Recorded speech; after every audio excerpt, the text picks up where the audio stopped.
What's up everyone, my name is Michael Pohl with Bay Area Aquatics, and today we're going to be giving a little bit of an update on the dirted tank that I set up a couple of weeks ago.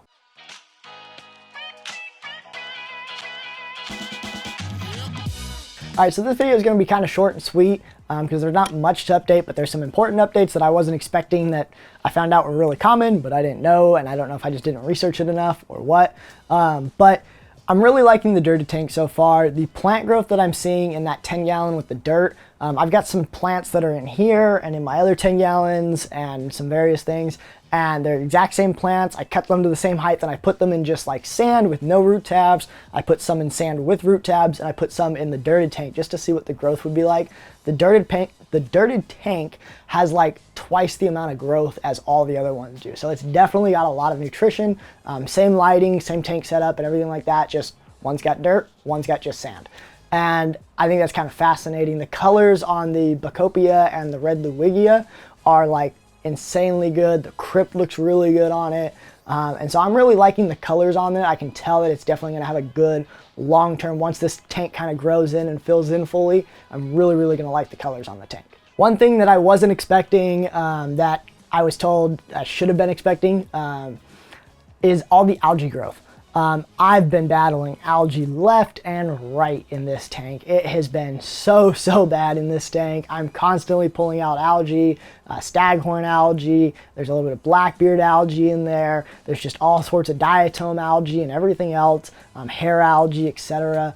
And from what I've been told, it's just all the nutrients that are kind of in the water that are balancing itself out, and that's supposed to go away supposedly in a month or two. Like I said, I've only had my tank set up for less than a month, but it's been a battle for sure. So that's something to keep in mind. Now granted, on the cement background, which I'm still going to do a video on, I just haven't finished the video, it actually looks really nice. I don't mind the algae on the cement very bad, because it just looks cool and kind of natural, but it's starting to smother my plants and it's getting all over the rocks and everything like that. That's where I kind of have an issue with it. And then the other thing that has to do with the nutrients is the duckweed in this tank.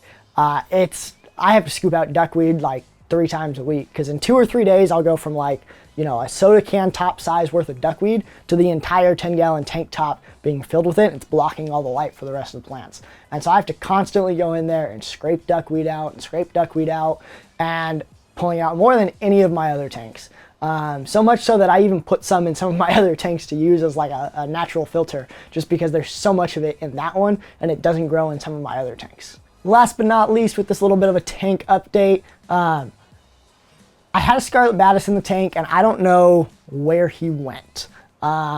He was in the tank, he was doing good, I was feeding him live foods and all that, and then I didn't see him one day. I'm like, okay, that's kind of weird, and kept feeding the tank, and after about a week, I hadn't seen him. And I was like, that's really weird. And he normally comes out when I do a water change. Didn't come out when I did a water change. And so, long story short, I'm assuming I lost him and he was eaten by the snails and the coolie loaches or whatever else. Not sure why, but, things happen. It's not my first time, it's not my last time. And so I decided to go ahead and add some killifish to the tank. These are, forget the name of them, they're gold killifish. I had originally bought them to spawn them. I haven't really gotten any eggs out of them, so I figured I'm going to put them in the display tank now because I want a fish in that display tank. It's the one in my hallway, it's the one that everyone sees, and I didn't really have anything but coolie loaches in there, so everyone would come in and go, there's just plants, there's no fish.